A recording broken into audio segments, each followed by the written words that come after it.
We all have those fond memories of when we were kids, waking up early on Saturday morning to watch whatever cartoon was popular at the time, and oftentimes those would involve superheroes or something of the like, or just fantastic worlds that we could lose ourselves in, and that we could give ourselves some time to get away. Even though we were young, it was our chance, it was our time to do something like that.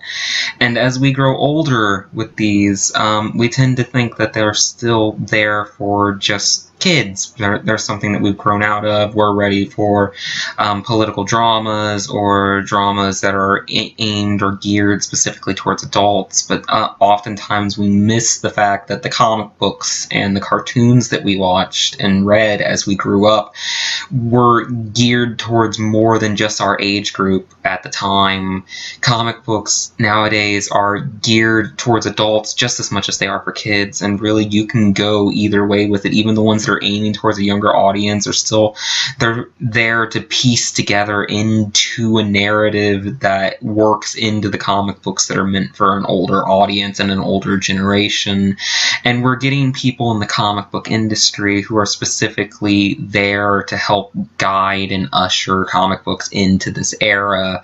We have storylines that were started 4, 5, 6 years ago that are leading up to and building established characters, and they're taking these established characters and they're moving them in a direction that has never really been seen before, because it's okay for a comic book to break new ground. It's okay for it to continue to move forward, because as any medium of entertainment, it is a necessity for it to survive, that it has to continue to push itself, it has to continue to move forward, and that's exactly what these people are doing. We have ideologies for the characters, because comic book characters are simply meant to be manifestations of generally who we want to be as people. Like Superman is truth and justice and the American way, and Batman is maybe us working through pent-up aggression or trying to fight bullies with a persona that we don't have necessarily, but we can project ourselves onto that. And that's great when we're kids. That's great. But the thing is, it also extends to when we're adults. And as we get older, we can learn more from comics, I would say, than we can learn when we're kids, because there's so much more to see there. The little nuances, the little touches to the story that we didn't necessarily understand as kids, even our cartoons, are completely different when we're adults, because we have a higher level of intelligence.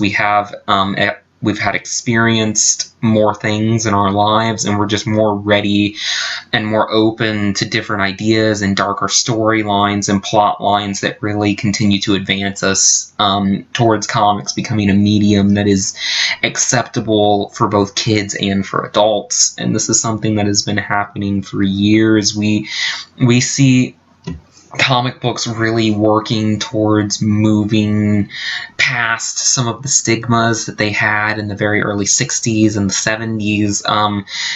Superheroes can't kill, it's only the bad guys that kill, or okay, the bad guys can't kill now, but still the superheroes can't kill. And we see comics kind of turn that on its head a little bit, especially recently, where characters that are meant to uphold truth and justice are given the power to kill or to defend themselves in a more lethal way than what we're used to seeing from them. And instead of jumping from one end of the spectrum to the other, like, one end they would say, oh, I'm never going to use these abilities because they're not needed. I don't need to kill these people because I'm a superhero. Or the other end saying, I'm finally free from this burden. I want to kill if it's necessary, and I'm going to do it because I'm trying to protect the greater good. They went down the middle with it, and what they did was they made it so that the characters really questioned the morals of themselves. We saw some heroes really jump straight into it. We saw other heroes really kind of wonder what they became, if there really wasn't a gray area anymore and the lines were just crossed over from both sides.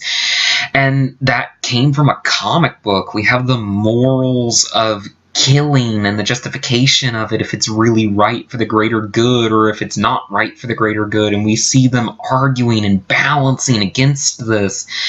In a comic book. It's not just meant for kids anymore, and kids can still read it. It's still very accessible to anyone at any age, but it's so much more if you can give yourselves the opportunity to actually try and look past it and to look into the fact that these comics are being developed with narratives that are meant to take years. They're not just trying to write out a month-long story and then that's going to be the end of it. They want to continue. They want to evolve these characters that they love just as much as we do, and they want to continue to push them into something that we've never seen before, and so hopefully we can continue to get exciting and more riveting stories with it.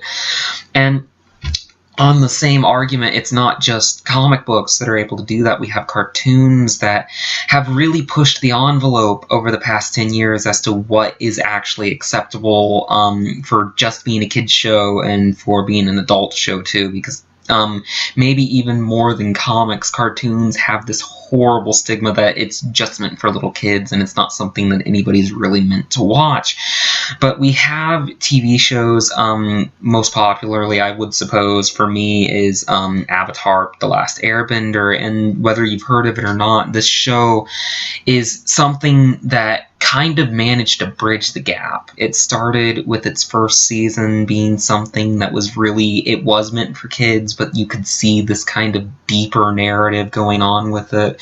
And we see as the show evolves that it actually has this huge landscape of characters that react in a way that makes normal, natural sense. It doesn't, you forget that they're being written by somebody, and it feels more like organic and natural choices with it. And by the finale of it, you feel that these characters have reached the epitome of what is capable of them for their arcs, but you don't feel hollow with what they've done. You feel that they have done something that will really, it leaves you satisfied, and it leaves the characters in a way satisfied on screen as well, because they are given a natural evolution of what they actually are, and that is, it's something that you don't expect to see from a cartoon, but it's actually there, and we see opportunities to actually look at more cartoons like this day in and day out, and people just kind of go over it because it's a cartoon. It's not meant to be entertaining for anyone but kids, but it's so much more than that.